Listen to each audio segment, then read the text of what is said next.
오늘 말씀의 제목은 굳세게 말하라. 굳세게 말하라.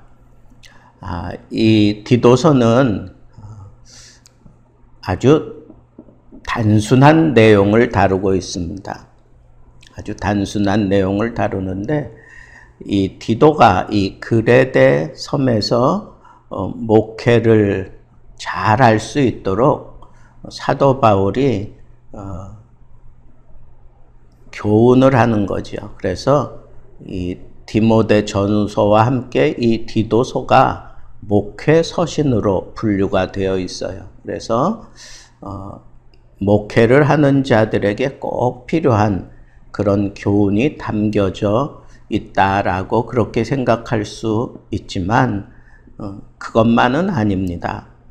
이 디도서에 나타난 내용들을 보면 디도에게 너는 먼저 교회의 리더십을 잘 세우고 그 리더십을 잘 활용하라고 그렇게 얘기를 합니다. 그리고 교회를 아주 잘 끌어가기 위해서 무엇보다도 가르치기를 잘하라고 그렇게 교훈을 합니다. 가르쳐야 돼요. 잘 가르쳐야 된다. 근데 이 가르치는 데 힘써야 되는 이유가 왜 그런가 하면 그 당시 거기에 이 율법주의적인 그런 생각을 가진 유대인들이 구원을 얻으려면 반드시 할례를 받아야 된다 하는 그런 교훈을 가지고 성도들을 자꾸 현혹시키고 또 그런 틈을 타서 여러 이단들이 이 교회에 파고 들어와서 성도들을 자꾸 흔들어 놓는 겁니다. 그래서 이런 이단들 그리고 잘못된 그런 교훈 때문에 교회가 어려움을 겪을 수 있으니까 가르치는 일에 최선을 다하라 그렇게 얘기를 하고 있고 마지막 한 가지 더 그러면 어떤 교인들로 네가 키워야 되느냐 다시 얘기하면 교인들이 내가 구원받은 자로서 어떻게 살아가야 할 것인가 국가에 대해서 사회에 대해서 그리고 가정에 대해서 어떤 자세로 내가 살아야 크리스찬으로서 부끄럽지 않은 삶인가 하는 이 큰 기둥이 있어요. 그래서 교회를 잘 운영하기 위해서는 이 리더십을 잘 활용할 수 있어야 된다. 두 번째 기둥은 교육에 힘쓰라는 거예요.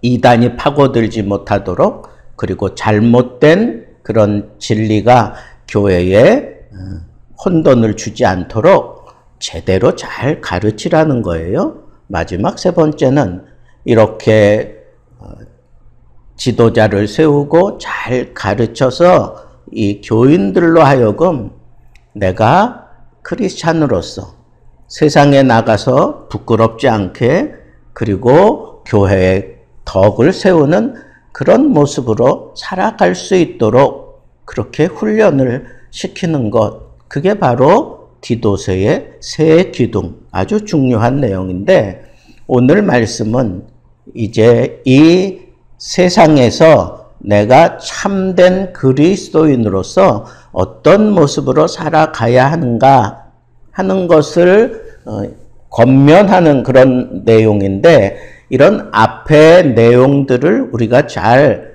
알고 있어야 오늘 말씀을 제대로 적용할 수가 있습니다.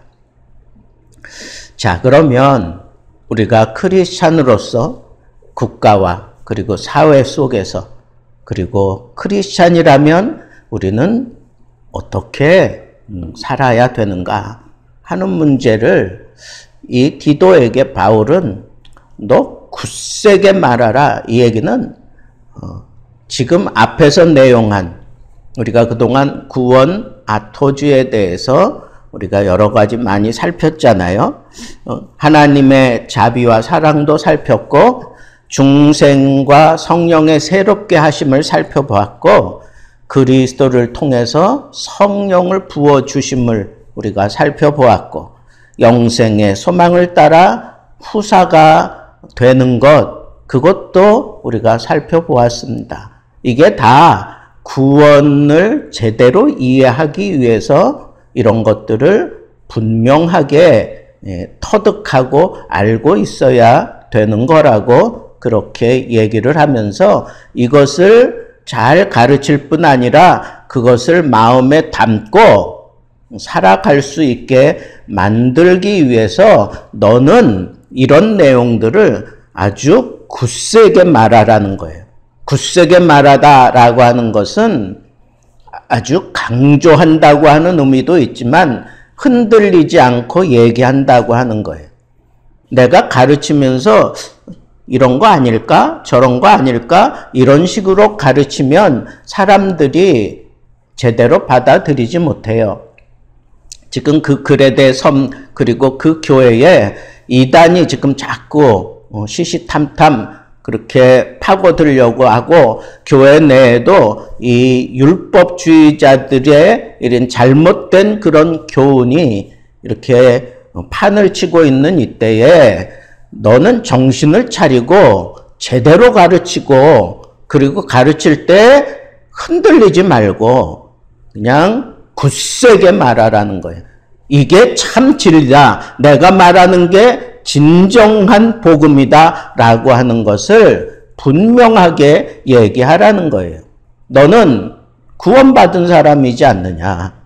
너는 하나님의 특별한 그러한 사명을 가진 사람이니까 무엇보다도 하나님의 자비와 긍휼을 알고 성령의 부어주심을 받았고 그리고 중생을 했으며 그런 체험적인 신앙을 가지고 있지 않느냐. 그리고 영생의 소망을 붙잡았다면 네가 그렇게 살아간다면 너를 통해 배움을 받는 이 모든 사람들도 이 구원에 대한 분명한 확신을 가지고 살아갈 수 있도록 가르치고 세워야 되는데 그러려면 네가 지금까지 얘기했던 이런 내용들을 아주 굳세게 말하라는 거예요. 굳세게 말하라. 자, 우리가 앞에 내용을 살펴보고 굳세게 말해야 되는 내용 그런 것들도 우리가 살펴보았습니다. 그러면 이렇게 굳세게 말해야 되는 그런 이유가 또 있어요. 그게 뭐냐? 하나님을 믿는 자들로 하여금 조심하여 선한 일을 힘쓰게 하기 위해서 그랬다 그런 거예요. 그러니까 하나님의 백성들이라면 조심해야 돼요. 선한 일을 해야 돼요. 조심하고 선한 일을 해야 돼요. 그러려면 이 믿음의 확신이 분명해야 조심한다라고 하는 것은 아무거나 받아들이지 않는다는 거예요. 그리고 선한 일을 한다라고 하는 것은 내가 받은 그 구원의 은혜를 나누어 주는 것, 그게 바로 선한 일이에요. 내가 구원받은 대로 바르게 살아가면서 많은 사람들에게 구원의 도를 보여주고 구원의 능력을 깨닫게 해주는 것, 이런 것들이 선한 일이에요. 또 구원받았기 때문에 내가 세상의 이치를 따라 살지 않고 하늘의 길을 따라 살아가는 모습을 보여주는 것, 이것도 선한 일이에요. 그래서 우리는 이 복음 진리에 분명하게 서 있으면 있을수록 우리는 다른 복음에 귀를 기울이지 않아요.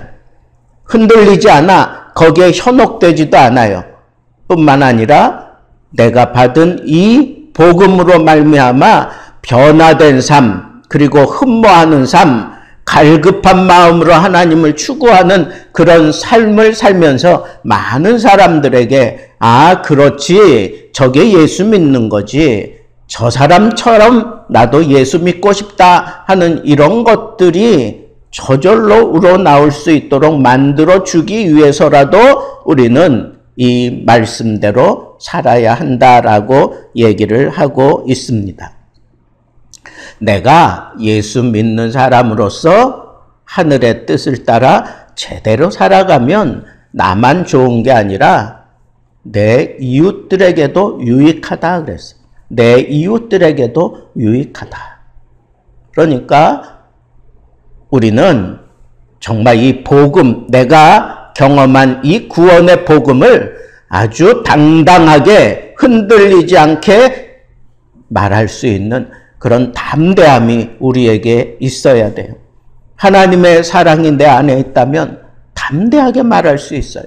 성령이 내 안에 충만하다면 담대하게 말할 수 있어요. 영생에 대한 소망이 있다면 나는 담대하게 얘기하고야 말 것입니다. 그리고 성령 충만한 모습으로, 그리고 하나님의 사랑이 내 안에서 막 꿈틀대고, 그리고 내가 변화되었다면 이제는 다시는 죄의 길을 따라 살지 않고 변화된 그런 모습으로 살아가고 있다면 세상 사람들에게 당당하게 굳세게 이 복음 진리를 얘기할 수 있다는 것입니다.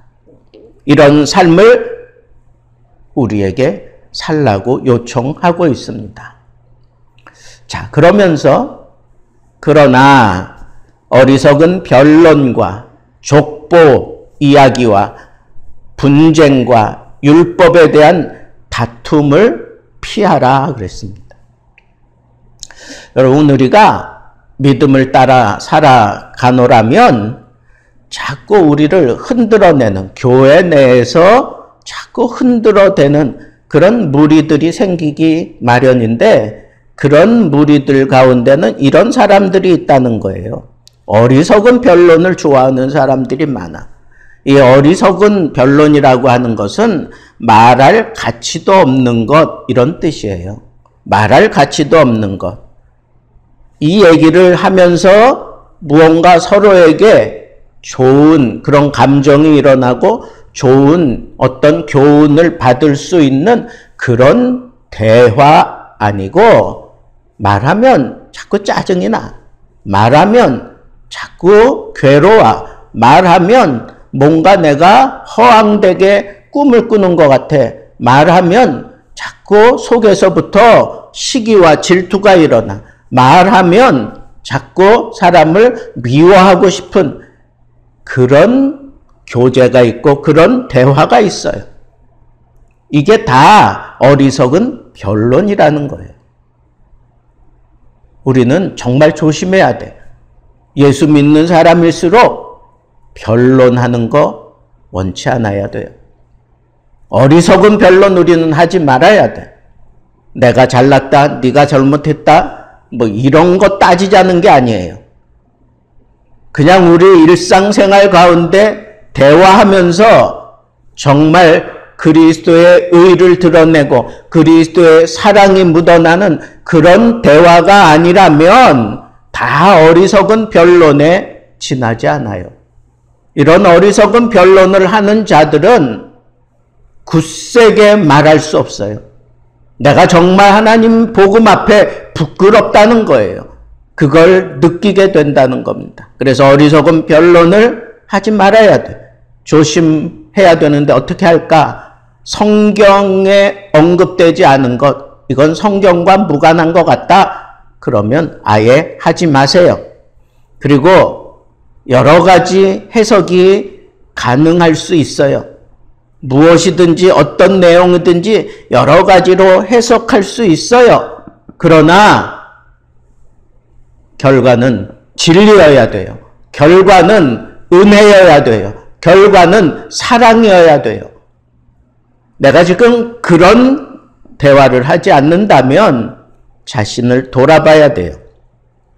그리고 내가 이 대화를 통해서 정말 구원의 감격과 그리고 구원으로 말미암은 자들이 가지고 있는 그 성령의 충만함, 그리고 영생에 대한 소망, 내가 하나님 앞에 구원 받았을 때에 그때의 감격이 일어나고, 그리고 하나님의 사랑이 물씬 느껴지는 그런 대화가 우리에게 필요한 것이지, 특별히 교회에서는 이런 대화 아니고는 무슨 세상의 어떤 얘기든 아니면 무슨 세상에 무슨 인기 있는 얘기, 뭐 유튜브가 어쩌고 저쩌고 드라마가 어쩌고 저쩌고, 교회에서는 그런 얘기할 필요가 없다는 거예요.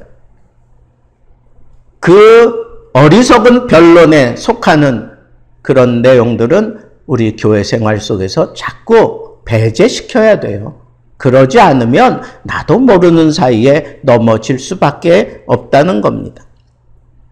유대인들은 이런 족보 이야기를 자기는 아브라함의 후손이다, 나는 다윗의 후손이다, 뭐 이런 족보를 딱 만들어 놓고 내가 몇 대 손에 이런 사람이다, 이런 걸 얘기하는 걸 참 좋아했어요. 우리 주님은 바로 그런 것들을 지금 지적하고 있는 거예요. 교회에서 무엇을 하든지, 얘기를 하든지, 먹고 마시든지, 예배를 드리든지, 모든 결론은 하나님께 이르러야 돼요. 하나님께 영광이 되는 거 아니면 교회에서는 하지 마세요. 차라리 입 다물고 지내는 게 그게 100번 낫습니다. 자기를 드러내기 위해서, 자기가 경험한 것들을 통해서 사람들에게 과시하고 싶은 이런 생각들, 이거 다 버려야 합니다. 하나님의 영광을 가리는 그런 일이라면 우리는 절제해야 됩니다. 왜 그래요? 그런 것들이 반드시 분쟁을 일으켜 싸움이 일어나게 만든다는 거예요. 여러분, 우리가 정말 하나님의 은혜로 구원을 받고 믿음을 따라 살며 성령 충만하다면 어떻게 해서든지 우리는 하나가 되려고 해. 하나가 되려고 해. 분쟁이 일어나면 안 돼요. 그건 세상 사람들이나 하는 거지 교회 안에서는 그렇게 하지 말라 그랬어요. 그래서 이런 허탄한 신화와 족보와 이런 잘못된 것들을 피하라 그랬어요. 피하라. 여기 피한다라고 하는 것은 같이 어울리지 말라 하는 거예요. 같이 거기서 같이 싸우고 그러지 말라는 거예요. 그냥 내가 양보하고, 그냥 내가 참고, 내가 입을 다물고, 그냥 하나님, 내 마음이 많이 시끄럽습니다. 하나님, 내가 자꾸 흔들리고 있습니다. 하나님, 내 안에 자꾸 분노가 일어나고 있습니다. 하나님 앞에 자기 마음을 열고 내가 하나님의 사람답게 살지 못하도록 마귀가 이렇게 저렇게 나를 흔들고 괴롭히고 있습니다. 주님께 고백하며 피할 줄 알아야 돼. 그리고 하나님 앞에 엎드려서 기도하세요. 내 마음이 하나님을 향하여 갈급함이 자꾸 식어지니까 이런 것들에 의해서 내가 흔들리는 거예요. 그럴 땐 피하세요. 거기서 조용히 하나님 앞에 엎드려 기도할 줄 알아야 됩니다. 오늘은 두 가지 말씀드렸습니다. 내가 받은 구원의 감격을 굳세게 말하고, 그리고 세상이, 마귀가 자꾸 나를 흔들 때 피해서 예수님처럼 그 많은 사람들, 인기를 부추기며 쫓아오는 그 많은 사람들은 예수님은 그 사람들을 피해서 오히려 한적한 곳에 가서 거기서 하나님과 깊은 기도의 교제를 했다고 하는 이 사실을 생각하면서 우리들도 정말 하나님께 영광이며 이웃에게 유익을 주는 그런 참된 크리스찬의 삶을 살기 위해서 하나는 담대하게 말하는 걸 붙잡을 수 있어야 되고, 다른 하나는 이런 많은 어려움을 피할 줄 아는 그런 지혜가 필요하다 하는 이 사실을 마음에 새기고, 우리도 하나님 영광을 바라보면서 참다운 크리스찬답게 하나님의 뜻을 이루어갈 수 있는 귀한 하나님의 사람과 우리 예수 등대 교회가 되기를 우리 주님의 이름으로 축복합니다.